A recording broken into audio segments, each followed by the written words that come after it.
Hello बच्चों, तो क्या हाल चाल है? सब बढ़िया है, ठीक ठाक, मज़े में। इस सेशन में हम लोग देखेंगे explanation of reflection and refraction on the basis of Huygens principle. Huygens principle, Huygens wave theory, दोनों हम लोगों ने फर्स्ट लेक्चर में ये देख लिया है। नीड्स तो होगी उसकी कि फर्स्ट लेक्चर आपको नॉलेज होना चाहिए, बट यहाँ पे हम शार्ट में हाइगेंस प्रिंसिपल जो इस लेक्चर में यूज होगा उसको हम शार्ट में आपको बताएं। Huygens Huygens principle. Huygens principle में दो पॉइंट आपको जानना है।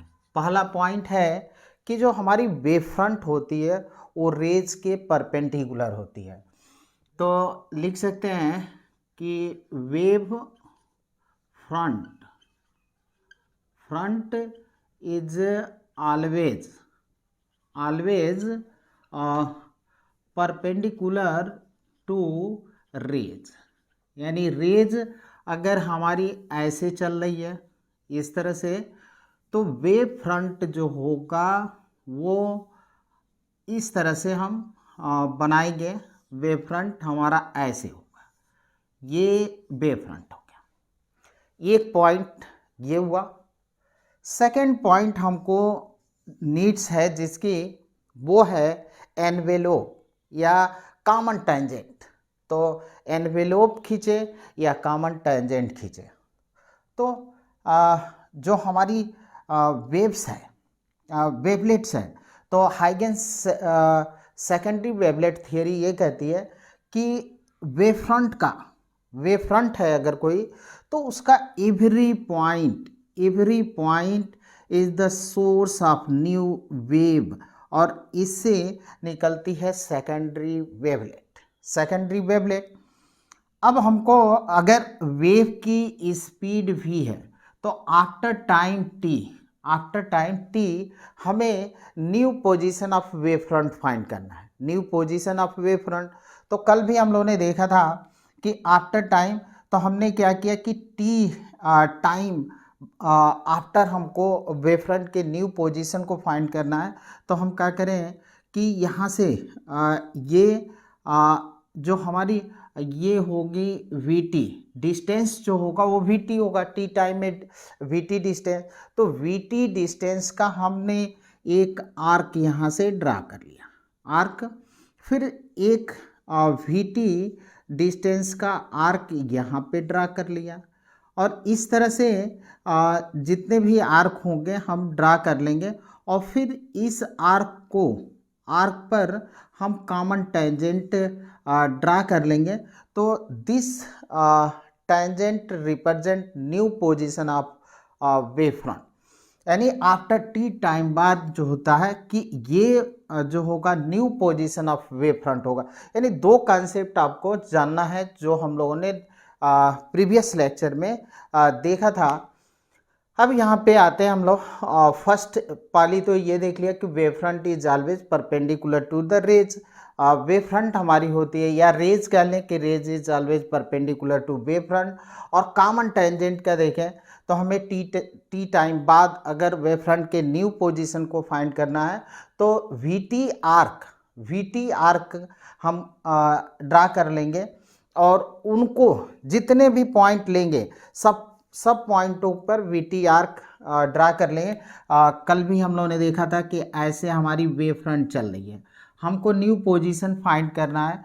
तो इस पर हमने पॉइंट लिया इस तरह से, और यहाँ पे इन पॉइंटों को सेंटर मानकर वीटी रेडियस का हम या तो स्फीयर ड्रा कर लेते हैं, वीटी रेडियस का स्फीयर ड्रा कर लिए, और इनको ऐसे करते हुए कॉमन टेंजेंट ड्रा कर लिया। तो this common tangent is represent new position of wave front. ये कॉमन टेंजेंट जो होता है new position of wave front होगा। Okay okay okay. तो चलिए अब बात है हम लोग जो हम लोग का आज का टॉपिक है laws of reflection and law of refraction on the basis of Huygens principle. Explanation देखना है हम लोगों को, तो बोर्ड एग्जाम में तो काफ़ी इम्पोर्टेंट होता है, अदरवाइज कंपटीशन के पर्पज में ये उतना इम्पोर्टेंट नहीं है, लेकिन बोर्ड एग्जाम के लिए काफ़ी इम्पोर्टेंट है। तो देखते हैं हम लोग, पहले हम लोग लेते हैं law of reflection, laws of reflection on the basis of Huygens wave theory. तो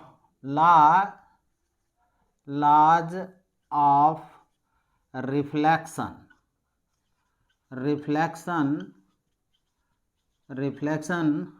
on the basis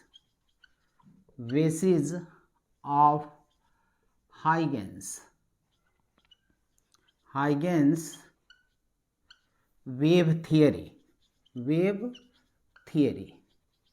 Huygens wave theory के अकॉर्डिंग हमको इस लॉ को एक्सप्लेन करना है। Reflection, laws of reflection.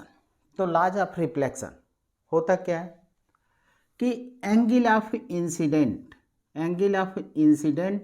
Equal to angle of reflection. Laws of reflection का पहला law है कि angle of incident and equal to angle of reflection. तो ये ले लेते हैं और ये ऐसे है, इस तरह से ये angle of incident, a angle of और रिफ्लेक्शन। और दूसरा लॉज है कि incident rays normal at point of incident and reflected rays lie in the same plane. इसी को एक्सप्लेन करना है हमको हाइगेंस वेव थियरी पर।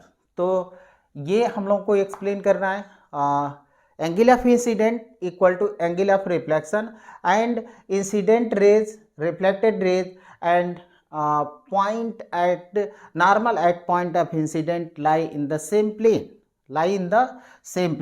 इन दो बातों को हम लोगों को एक्सप्लेन करना है on the basis of Huygens wave theory. तो पहले हम ले लेते हैं रिफ्लेक्टिंग सरफेस। तो इसको हम मान लेते हैं कि एक्स वाई है और एक्स वाई ये हमारा एक्स वाई रिफ्लेक्टिंग सरफेस है। इस पर जो होता है कि रेज है, पैरेलल रेज इंसिडेंट कर रही है ऑब्लिकली। इस तरह से हम ले लेते हैं कि पैरेलल रेज है और इस तरह से ये इंसिडेंट कर रही है। तो इंसिडेंट कर रही है तो आप याद करिए कि जो हमारा वेव फ्रंट होगा वो इस रेज के परपेंडिकुलर होगा। तो परपेंडिकुलर हमने इस पर ड्रा कर लिया, यहाँ 90 और ये भी 90 हो गया। इसको नाम देते हैं ए एंड बी और स्पीड मान लेते हैं कि स्पीड जो है v है। तो v है। अब जो हमारा रेज है या वेव फ्रंट है, पहले किस पॉइंट को स्ट्राइक करेगा? ए पॉइंट पर स्ट्राइक करेगा, यानी ए भी वेव फ्रंट है और जो हमारा वेव फ्रंट है रिफ्रैक्टिंग सरफेस के एट पॉइंट ए पर फर्स्ट स्ट्राइक करेगा और इस पॉइंट को हम नाम दे देते हैं सी। अकॉर्डिंग टू हाइगेंस प्रिंसिपल, अब इस पर जितने भी पॉइंट हैं वेव फ्रंट पर, उससे क्या एक्ट करते हैं न्यू सोर्स का, और यहाँ से कौन सी सेकेंडरी वेवलेट ओरिजिनेट होती है, निकलती है। तो सबसे पहले सेकेंडरी वेवलेट कहाँ से ओरिजिनेट होगी? यहाँ से, इस पॉइंट से।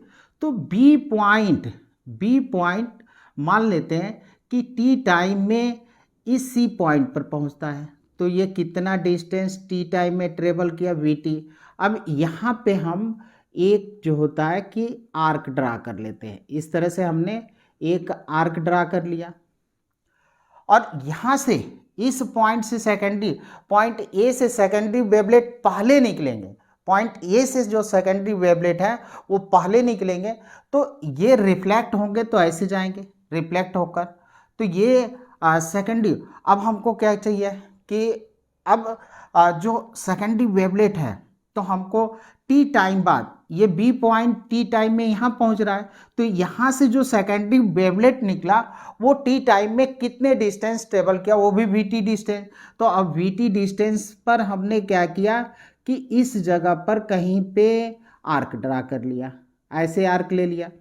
अब इन आर्कों को हम क्या करते हैं, एक कॉमन टेंजेंट ड्रा कर लेते हैं, और यहाँ से ये और ये, तो ये जो होगा हमारा सी डी, इसको हम डी पॉइंट दे देते हैं, सी डी।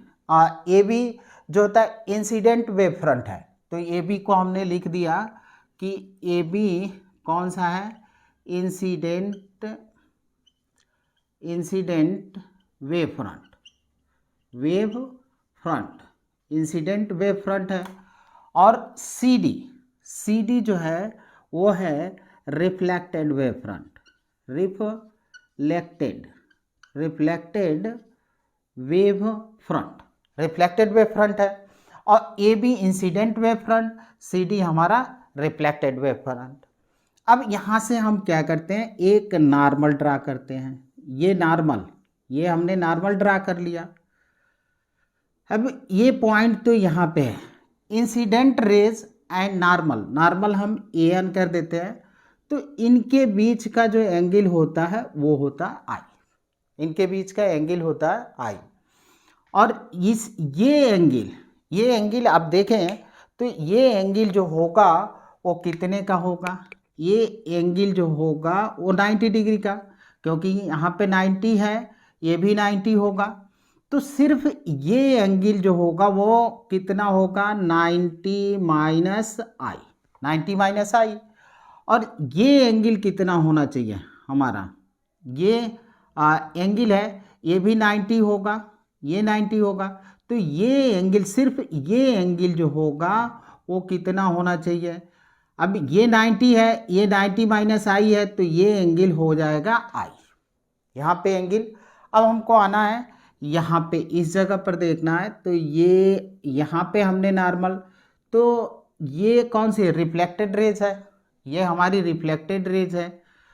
अब ये एंगल जो होगा वो होगा R, reflected rays and normal के बीच की जो एंगल होगी वो कौन सी होगी, रिफ्लेक्टेड एंगल, तो ये एंगल हो गया आर। तो ये जो होगा, क्योंकि यहाँ पे ये आप देखें तो ये 90 डिग्री का है, तो ये होगा 90 माइनस आर होगा, तो जो ये एंगल होगा हमारा वो कितना हो जाएगा, आर के इक्वल। तो ये एंगल हुआ आर के इक्वल हो गया, ये चीज़ हो। तो हमने देखा कि अब देखें कि ए बी, फिर से एक बार देखें कि ये हमारी पैरेलल रेज है, ये हमारी पैरेलल रेज है, तो ये पैरेलल रेज आ रही है। ये ए बी जो है वो इंसिडेंट वेव फ्रंट है, इंसिडेंट वेव फ्रंट है। Wave front A B incident का वेव फ्रंट का ये पॉइंट जो होता है रिफ्लेक्टिंग सरफेस के पॉइंट ए को पहले स्ट्राइक करेगा, तो यहाँ से सेकेंडरी वेवलेट निकलेंगे, तो पहले इस पॉइंट से, ए पॉइंट से सेकेंडरी वेवलेट निकली, तो सेकेंडरी वेवलेट निकली। अब और जो बी पॉइंट है, बी पॉइंट टी टाइम में यहाँ पे पहुँच रहा है, ये सी पॉइंट है, तो ये वाला बी पॉइंट यहाँ सी पॉइंट पर आफ्टर टाइम टी पहुँच रहा है, तो स्पीड वी है, तो कितना डिस्टेंस टी टाइम में ट्रेवल किया, वी टी डिस्टेंस। अब वी टी आर्क को हमने क्या किया, वी टी रेडियस का एक आर्क ड्रा कर लिया यहाँ पे, और ये से लेकर वी टी रेडियस का ही एक आर्क यहाँ पे ड्रा कर लिया, और इन दोनों पर एक कॉमन टेंजेंट ड्रा कर लिया। This tangent represent new position of wave front, ये होगा रिफ्रैक्टेड, सी डी जो होगा वो रिफ्रैक्टेड वेव फ्रंट होगा, रिफ्रैक्टेड वेव फ्रंट। अब यहाँ पे जो एंगल होगी वो 90 डिग्री की होगी, ये एंगल कितने की है, 90 डिग्री की। अब हमको ये शो करना है कि angle of incident equal to angle of reflection, ये दोनों बराबर होने चाहिए। और फिर क्या होना चाहिए, incident rays, reflected rays and normal at point of incident is perpendicular to the is lie in the same plane, is lie in the same plane, सभी को एक ही प्लेन में होना चाहिए। एंगल हम लोगों ने सीख लिया, ये जो होता है इंसिडेंट रेज और नॉर्मल के बीच आई है, तो ये 90 माइनस आई होगा, 90 माइनस, और ये 90 है तो ये हो जाएगा आई के इक्वल। अब यहाँ पे ये आर है तो ये 90 माइनस आर होगा, तो ये हो जाएगा हमारा कितना, ये हम लोग को मिल जाए, क्योंकि इतना 90 का होगा, यहाँ से लेकर यहाँ तक 90 होगा, तो ये हो जाएगा आर। अब दो ट्रेंगल है हमारे पास, दो ट्रेंगल है और उस ट्रेंगल को हम अलग अलग करते हैं। तो देखिए एक ट्रेंगल है हमारे पास ए बी सी, तो ए ऐसे ले लिया, बी और ये ले लिया सी, तो यहाँ पे ए पॉइंट, बी पॉइंट और सी पॉइंट, ये है आई और ये है वी टी है, और यहाँ पे है 90 डिग्री, ये हमारा 90 डिग्री। दूसरा ट्रेंगल है हमारे पास सेम, ये है ए सी डी, तो ए सी, यहाँ पे ए से डी तक गए और फिर ये है और फिर ये है, ये हमारा 90 डिग्री का है, 90 डिग्री का। और यहाँ पे देखें तो ये जो है ए और डी, ए डी, ये थोड़ा सा फिगर में देखने से ज़्यादा दूर लग रहा है, लेकिन ये डी और ये है सी, ये है वी टी के इक्वल, और ये हमारा ये है सॉरी यहाँ पे ये एंगल है आर, ये होगा। अब यहाँ पे दो ट्रायंगल हैं हमारे पास, एक ए बी सी और दूसरा है ए डी सी। तो ए बी सी में देखें कि ए बी सी में ये एंगल और ये एंगल बी और एंगल डी, जो एंगल बी है वो एंगल डी के इक्वल है, एंगल डी के इक्वल है। एक साइड, ये साइड और ये साइड इक्वल है, हालांकि फिगर से थोड़ा सा इधर से बड़ा लग रहा है लेकिन है इक्वल, क्योंकि बी जितने टाइम में, जितनी डिस्टेंस टी टाइम में यहाँ तक आता है उतने ही डिस्टेंस में यहाँ का वेव फ्रंट यहाँ पहुँच गया। थोड़ा सा इधर बना लिए होते तो क्लियर हो गया था, यहाँ पे आर्क काटे होते तो ये ऐसे आ जाता, इस तरह से हो जाता। तो चलिए क्लियरिटी कर देते हैं, ये हमारा यहाँ पे आर्क ले लिए और ये आर्क इस पर ऐसे कर लिया, तो ये आर्क हो गया। चलिए तो इस आर्क से अब क्लियर हो गया हम लोग का, तो थोड़ा सा हम इसको ऐसे कर दें, ये अब ये 90 डिग्री का हो गया, अब क्लियर हो गया। चलिए तो ये एक साइड और ये साइड इक्वल है। अब देखिए ए सी और ये सी, तो दोनों में ए सी इक्वल है ए सी के ट्रायंगल में, यानी हमको ये दिख रहा है, और ये वी टी, ये डी पॉइंट है, और ए डी इक्वल है किसके, ए डी इक्वल है इसमें बी सी के इक्वल है, यानी दो साइड इक्वल है, एक एंगल है। तो साइड एंगल रूल से ये देखें कि ये ट्रायंगल और ये ट्रायंगल जो होंगे वो कॉन्करेंट होंगे, यानी हम लिख सकते हैं कि triangle A B C concurrent है A D, triangle A D C, ये दोनों ट्रायंगल कॉन्करेंट है। तो कॉन्करेंट है तो मीन्स इसका देखिए वी टी के opposite angle R, V T के अपोजिट एंगल क्या है आई, तो साइड के अपोजिट, जो दोनों के इक्वल साइड है उसके अपोजिट एंगल इक्वल होंगे, तो एंगल देयरफॉर हम लिख सकते हैं कि angle I equal to angle R, ये angle I equal to R के इक्वल होगा। तो ये तो फर्स्ट लॉ हमारा प्रूफ हुआ कि angle of incident equal to angle of reflection, ये प्रूफ हो गया, यानी जो फर्स्ट लॉ था वो हम लोगों ने प्रूफ कर लिया। अब हमको प्रूफ करना है सेकेंड लॉ। हमको प्रूव करना है सेकेंड लॉ को। तो बच्चों इसको आप नोट करें, ओके नोट करें। तो फिर सेकेंड लॉ को देखते हैं। ओके नोट कर लिया, ओके चलिए। तो ये हम देखते हैं सेकेंड लॉ में। तो सेकेंड लॉ हमको प्रूव करना है। सेकेंड लॉ क्या कहता है? लॉ ऑफ रिफ्रैक्शन का सेकेंड लॉ कहता है कि angle of incident rays, reflected rays and normal at point of incident lie in the same plane. तो अब यहाँ पे देखें कि जो हमारा ये है wave front,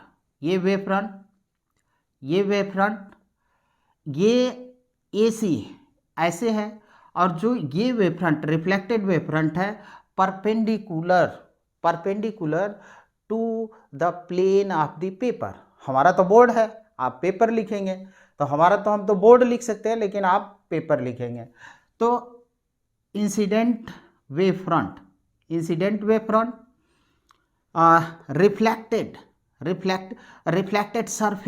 reflected surface and ये कह दें रिफ्लेक्टेड वेव फ्रंट, ये क्या है? Perpendicular to the plane of the paper. तो हम ये लिख दें कि incident wave front incident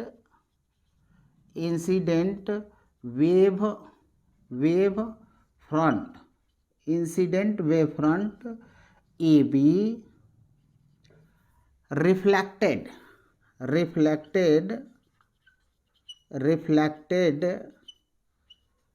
rays, reflected surface AC and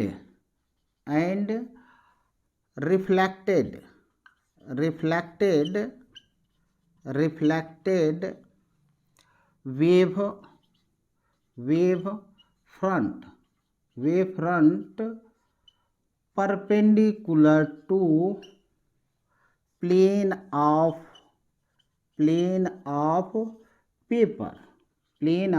paper। ये तीनों के तीनों क्या है? परपेंडिकुलर है। Incident wave front AB, reflected surface AC and reflected wave front perpendicular to the plane of the paper. अब आइए, अब हमको देखना है कि जो हमारी इंसिडेंट रेज है, इंसिडेंट रेज नाम ऐसे दे दी, yes incident rays perpendicular to AB। Obviously हम लोगों ने यही कंसेप्ट देखा था हाइगेंस प्रिंसिपल में, कि जो वेव फ्रंट होता है वो क्या होता है? Perpendicular to the wave front perpendicular है बोर्ड के, और इंसिडेंट रेज है परपेंडिकुलर टू वेव फ्रंट के। यानी ये किस में जा रही है? इस बोर्ड के प्लेन में जा रही है। यानी ये परपेंडिकुलर है बोर्ड के, और ये रेज परपेंडिकुलर है इसके, तो ये किस में चली गई? बोर्ड में चली गई, यानी बोर्ड के प्लेन में। नॉर्मल, ये हमारा नॉर्मल है, तो नॉर्मल परपेंडिकुलर है AC के, तो वो कहाँ चला गया? बोर्ड में। ये आप देखें तो इसको देखेंगे, रिफ्लेक्टेड वेव फ्रंट है, तो ये हमारी कौन? रिफ्लेक्टेड रेज है, तो CD, और इसको हम मान लेते हैं ये, तो CE ये परपेंडिकुलर है, ये हमने देख लिया। तो CE किस में आ गया? बोर्ड में।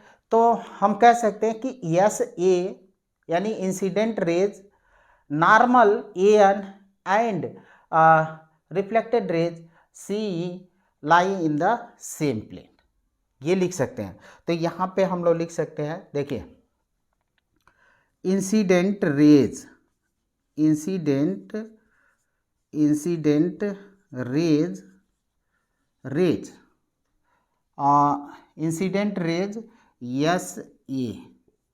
Perpendicular to AB, wave front AB के परपेंडिकुलर है। Normal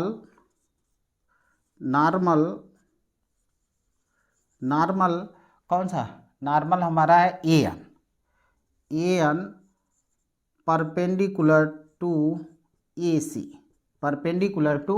AC, and reflected rays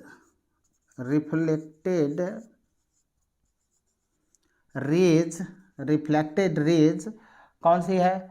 reflected rays CE perpendicular to wave front CT, यानी परपेंडिकुलर।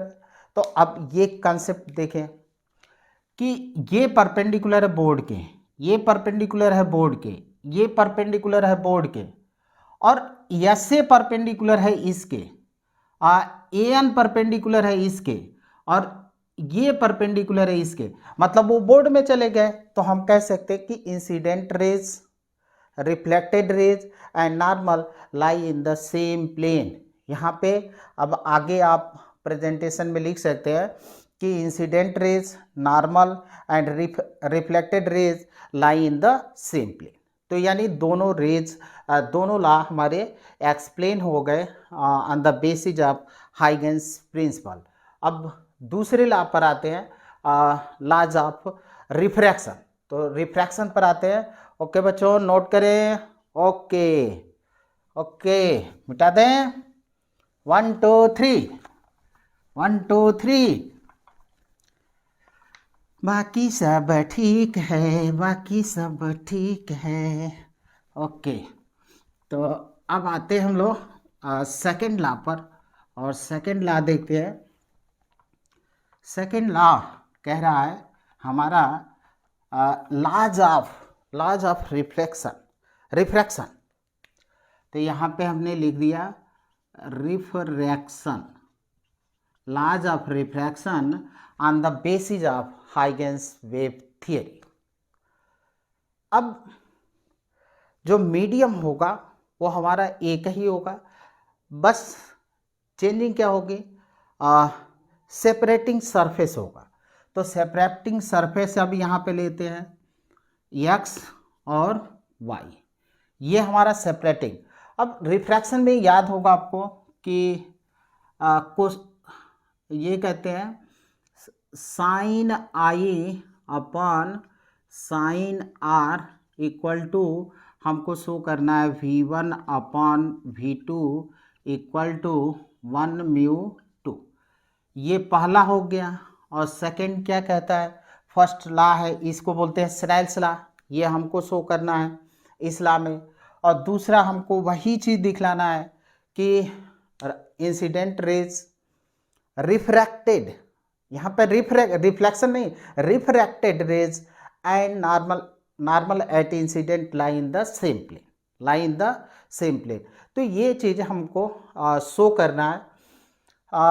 तो ये हम मान लेते हैं कि एक सेपरेटिंग सरफेस है और XY, और ये मीडियम 1 को मीडियम 2 से सेपरेट करता है। मीडियम 1 में जो रेज है उसकी स्पीड है V1, और मीडियम 2 में स्पीड है V2, और मीडियम 1 का एब्सोल्यूट रिफ्रैक्टिव इंडेक्स μ1, और इसका एब्सोल्यूट रिफ्रैक्टिव इंडेक्स कितना है? μ2। यह हमने मान लिया।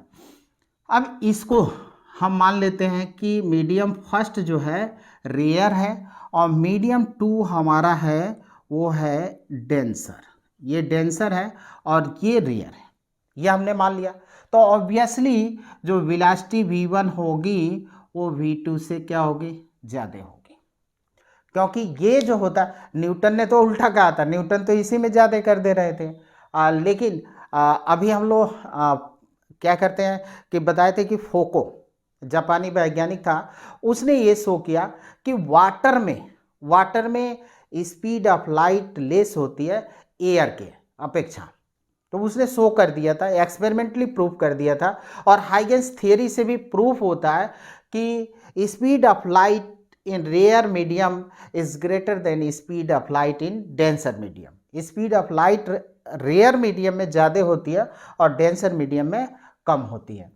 तो ये सेपरेटिंग सरफेस ले लिया, एक रेयर मीडियम, दूसरा हमारा डेंसर मीडियम। इसमें स्पीड V1, इसमें स्पीड V2, इसका एब्सोल्यूट रिफ्रैक्टिव इंडेक्स μ1, इसका एब्सोल्यूट रिफ्रैक्टिव इंडेक्स μ2 है। और obviously V1 is greater then V2, अब इस पर जो हमारा सेपरेटिंग सरफेस है, जो दो मीडियम को सेपरेट कर रहा है, इस पर हम ऑब्लिकली एक पैरेलल रेज इंसिडेंट कराते हैं। तो ये हमारी पैरेलल रेज है और इस पर ऑब्लिकली इंसिडेंट हो रही है। अब वेव फ्रंट होगा वो रेज के क्या होता है, परपेंडिकुलर। तो ये हमारा हो गया वेव फ्रंट हो गया। इसको हम नाम दे देते हैं ए और बी। ये जो वेव फ्रंट है हमारा ए बी, इसकी स्पीड फर्स्ट मीडियम में v1 है। अब देखें कि इसमें जो बी पॉइंट है, अब यहाँ पे जो सेपरेटिंग सरफेस है, वेव फ्रंट पहले किस पॉइंट को हिट कर रहा है, ये पॉइंट को हिट कर रहा है। तो सबसे पहले सेकेंडरी वेवलेट कहाँ से एमिट होगी, इस ए पॉइंट से एमिट होगी। तो जो हमारा इंसिडेंट रेज है, इंसिडेंट रेज का बी पॉइंट जितने टाइम में ये जो होता है कि v1 t डिस्टेंस ट्रेवल करेगा, यहाँ का सेकेंडरी वेवलेट उतना ही टाइम में, यहाँ तो स्पीड कम हो गई क्योंकि इसमें स्पीड ज़्यादा है, तो इसमें थोड़ा सा वो जो होता है कि इस तरफ कह लें थोड़ा, और इसको बेंड करना पड़ेगा ऐसे कि क्लियर हो। इसको ऐसे ले लेते हैं, इस तरह से ले लिया। ये बी पॉइंट हमारा है यहाँ पे। अब देखिए कि ये तो हो जाएगा नॉर्मल। तो अब ये इस तरफ आ गया, ये रेज हमको न्यू पोजीशन, यहाँ पे तो आर कम, ये v1t डिस्टेंस ट्रेवल कर लिया, v1t यानी t टाइम में b से c तक, उतने टाइम में यहाँ का सेकेंडरी वेवलेट कितना डिस्टेंस ट्रेवल कर लिया, v2t डिस्टेंस। अब v2t डिस्टेंस पर हमने आर्क काट लिया और एक आर्क यहाँ पे काट लिया। अब इन दोनों का क्या कर दिए, कॉमन टेंजेंट। ये हमने कॉमन टेंजेंट, सॉरी ओ भैया काहे गलती बनता है, ये आर्क हो गया कॉमन टेंजेंट यहाँ पे, एक आर्क यहाँ पे, इसका कॉमन टेंजेंट यहाँ पे, ठीक है। तो ये चीज़ें हो गया और ये ऐसे आ गया, इस तरह से आ गया हमारा। अब देखिए कि ये कौन सा डिस्टेंस है, v2t डिस्टेंस, ये। अब आइए कि एक एक का, ये तो हमारा नॉर्मल है, ये जो है इसको हम नॉर्मल कर लेते हैं, ये नॉर्मल है। तो इसमें देखिए ए बी इंसिडेंट रेज हो गया, ए बी को हम लिख सकते हैं, हम ये वाला हमको तो प्रूफ करना है तो इसको हम हटाते हैं। ए बी जो होता है इंसिडेंट वेव फ्रंट, तो ए बी क्या हुआ, incident wave front, A B is the incident wave front, ये इंसिडेंट वेव फ्रंट हो गया। अब ये सी पॉइंट है और इसको हमने डी पॉइंट मान लिया। तो जो सी डी है वो कौन सा है, रिफ्रैक्टेड वेव फ्रंट, ये हो गया रिफ्रैक्टेड वेव फ्रंट। दो चीज़ें मिल गया, हमने ये देख लिया। अब एंगल देखना है, तो ये कौन सी रेज है, इंसिडेंट रेज, यस मान लेते हैं। तो इंसिडेंट रेज और नॉर्मल के बीच का एंगल को क्या बोलते हैं, एंगल ऑफ इंसिडेंट। ये हमारा 90 है, ये भी हमारा 90 है, ये कितना है 90 का, और ये आई, तो ये जो बीच वाला एंगल बनेगा वो 90 माइनस आई। ये कितना है 90 का, ये है हमारा 90 का, तो 90 का है और ये है 90 माइनस आई, तो मीन्स ये हो गया आई, तभी तो 90 माइनस आई प्लस आई करेंगे तो ये 90 मिल जाएगा हमको, तो ये एंगल हो गया आई, ठीक है। ये कौन सा हुआ, एंगल ऑफ रिफ्रैक्शन है, तो एंगल ऑफ रिफ्रैक्शन हो गया। यहाँ पे क्या है 90 है, ये कितना है 90, तो ये क्या होगा 90 माइनस आर होगा, और ये 90 है।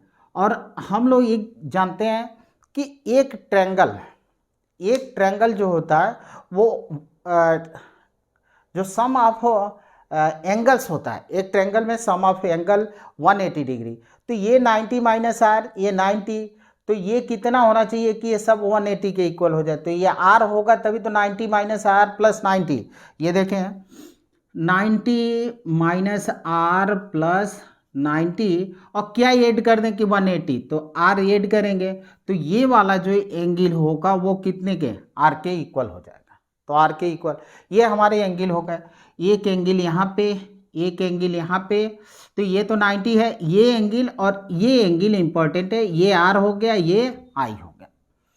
अब दोनों एंगलों को हम निकाल देते हैं, बाहर कर लेते हैं, तो चलिए बाहर कर लिया, तो एक हमारे पास यहाँ पे है इस तरह से, ये हो गया और ये हो गया, और ये यहाँ पे 90 डिग्री है, ए बी और ये हो गया सी, ये एंगल आई है और ये डिस्टेंस है V1T, ये डिस्टेंस V1T। अब 90 यहाँ पे, तो 90 के सामने वाला हाइपोटेनियस, और ये वाला बेस हो गया, ये हमारा परपेंडिकुलर हो गया।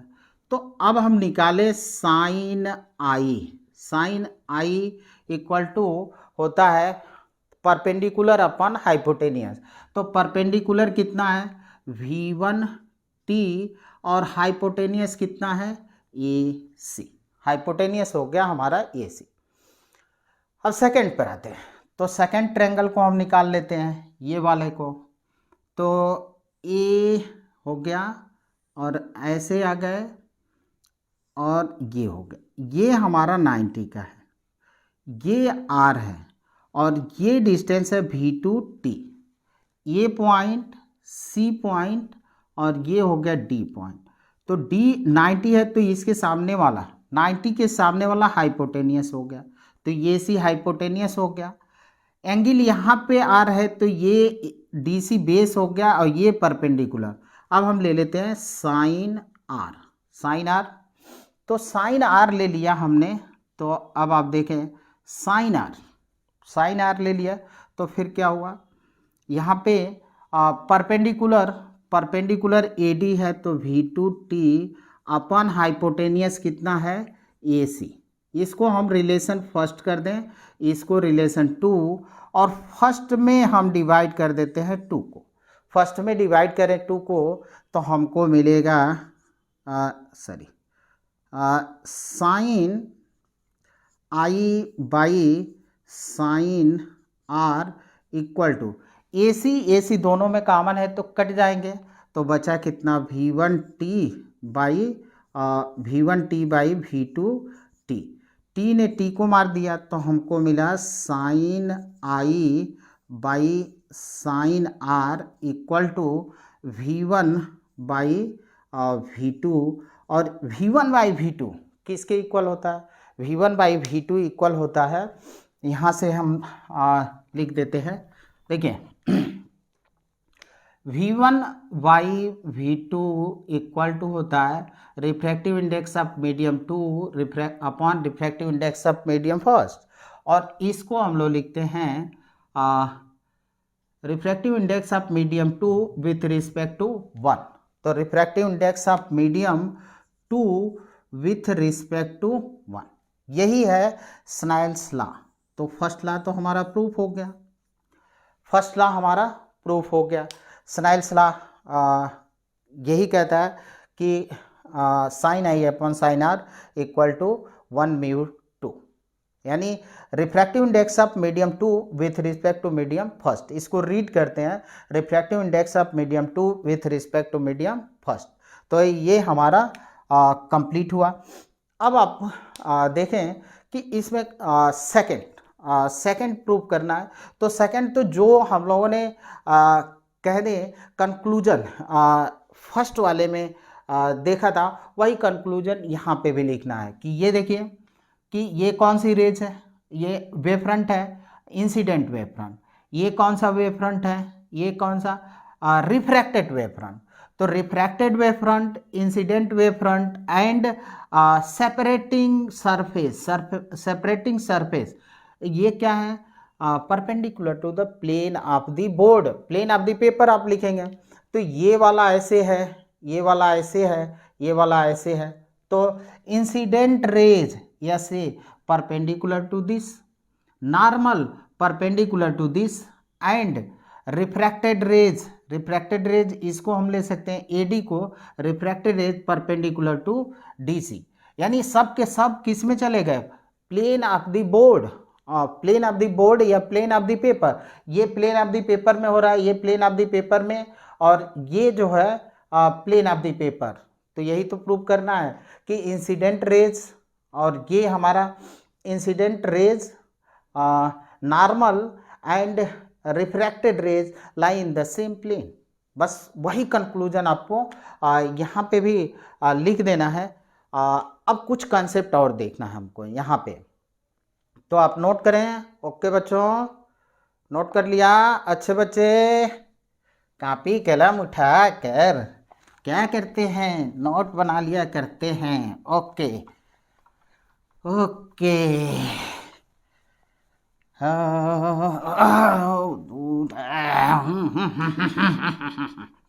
चलिए तो यहाँ तक हम लोग का हो गया।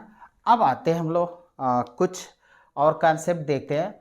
यहाँ पे आप देखें कि अगर इस मीडियम में, फर्स्ट मीडियम में वेवलेंथ हम लेमडा 1 मान लें और सेकंड मीडियम में वेवलेंथ लेमडा 2 मान लें, तो ये BC कितने के इक्वल होगा, लेमडा 1 के। AD कितने के इक्वल होगा, लेमडा 2 के। तो BC by AD, BC by AD equal to BC कितना है, V1T, और ये कितना है, V2T, V2T है। T से T कैंसिल हो गया, ये हो जाएगा लेमडा 1, ये हो गया लेमडा 2, और V1 बाई V2।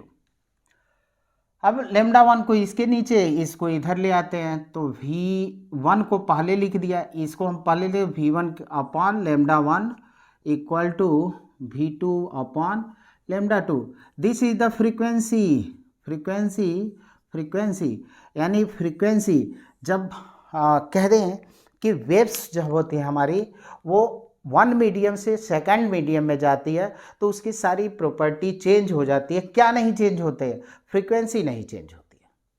फ्रीक्वेंसी जो होती है वो चेंज नहीं होती है। यानी यहाँ से कह लें कि ये कहें, देख रहे हैं कि मैथमेटिकली हम लोगों ने प्रूव किया कि F1 इक्वल टू F2, यानी फर्स्ट मीडियम की फ्रीक्वेंसी उतनी ही है और सेकंड मीडियम की भी फ्रीक्वेंसी उतनी है। यानी वेव जब इस मीडियम से इस मीडियम में आएगी तो सारी प्रॉपर्टी चेंज होंगे। क्या नहीं चेंज होगा, फ्रीक्वेंसी नहीं चेंज होगा।